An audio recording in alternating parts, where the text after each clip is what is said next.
And just for the record, Colorado Springs, Sanctuary City, not? Colorado Springs is not a sanctuary city and will not be a sanctuary city, and I have no intent to make it a sanctuary city. Kind of building off the same topic, it was about a year ago where we saw a bus carrying migrants arrive here in the area. Has anything like that happened recently or within the past year since then? I want to be clear that there was never a bus of migrants that arrived.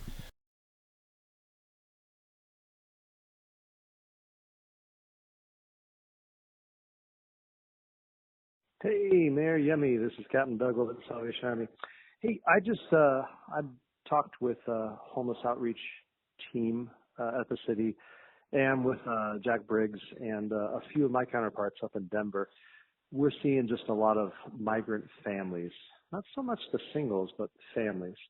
And I think my concern that I wanted you to be aware of is just the relationship with the city of Denver and the city of Colorado Springs when it comes to migrants kind of coming down here. And frankly, the process seems a little bit of a fumble.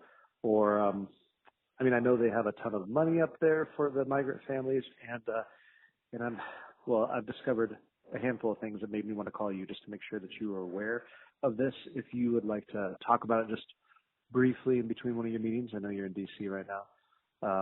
I'd be willing to do that, happy to do that, but I just want to make sure that you are aware that we're seeing an influx in homeless families, particular, ever since the end of December. So just in these last 3 weeks, but what it's causing us to do is we've filled up with more migrant families, so we're saying no. They take a spot for a local citizen, and they're all coming from Denver, like on a bus before we can even say we have space for them. They're just pumping them down here from Denver. So I thought you should know that, and I would love any of your advice as to if we need to modify policy.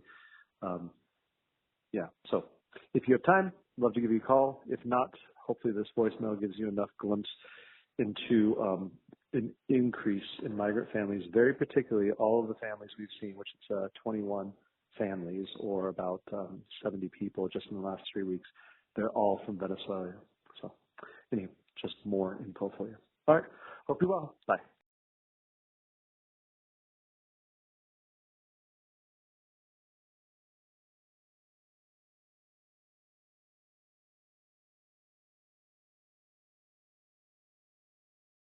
We actually spoke to some undocumented folks here in Colorado Springs yesterday. Is there anything that you want to say to them, or I guess anything you want to address directly to those individuals?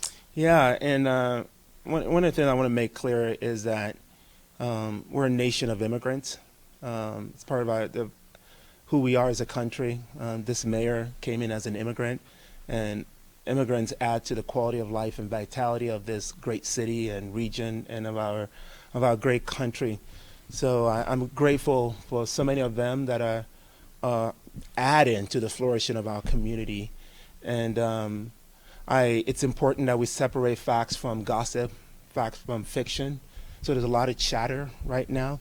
And like I told the pastors of our community when they asked me this question, I met with our pastors about 2 weeks ago, and I said, what I do expect is what I pay attention to, and what I'm seeing come out of the White House is more around the safety of our nation and public safety. In the same way as mayor, safety is a top priority of mine. And when people commit crime, whether they're U.S. citizen or foreign-born, it doesn't really matter. We hold them accountable. And I would encourage them not to fret, but to say, I believe that is truly the focal emphasis of the immigration conversation right now.